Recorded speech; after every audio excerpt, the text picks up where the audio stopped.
Hey team, this is a tutorial on how to log into the Aimsweb website and how to take your benchmark data for this week. So in the email, I sent the spreadsheet for the temporary passwords to practice. I highly suggest doing that first. So I'm going to do that now.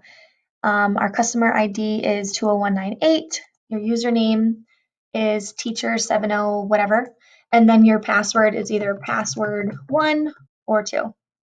When you log in, this is my practice um, account. So I'm going to click view refresh and my sample students should pop up.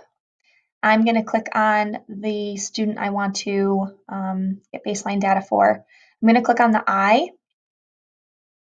and then I will see the student profile here. This will be the same thing for your real account. When you are ready to take your baseline data, we need to click on Survey Level Assessment, SLA. When you click View and Refresh, it'll say no results found because you have not had any baseline data. So what you'll need to do is click on New. And for our second graders, we are going to be measuring nonsense word fluency. And then click on Grade 1, Form 4. And then when you're ready, click Assess. Again, I'm in my practice account, so I highly suggest just previewing the words that they'll read, exit preview, and then when you're ready, just click begin.